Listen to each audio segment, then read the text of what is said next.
મહાદેવ હર મિત્રો, સ્વાગત છે તમારું મારા નવા વિડીયોમાં। મિત્રો, આજે આપણે સરાવાળા મેલડીમાંના દર્શને જઈશું।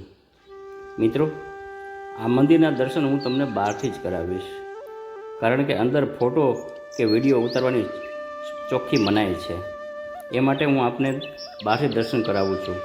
આપ જોશો કે આ મંદિરની કેટલી ભવ્યતા છે અને કેટલું સુંદર મજાનું મંદિર છે। અહીંયા માતાજી હાજર હોય છે। જે પણ ભક્તો પવિત્ર ભાવથી માનતા રાખે છે તેની 100% માનતા પૂરી થાય છે। મિત્રો, અહીં બોળી સંખ્યામાં ભક્તો આવે છે અને એકદમ ચોખ્ખાઈવાળું મંદિર છે અને ખૂબ સુંદર મંદિર છે। તો ચાલો આપણે માતાજીના મંદિરના દર્શન કરશું। મહાદેવ હર।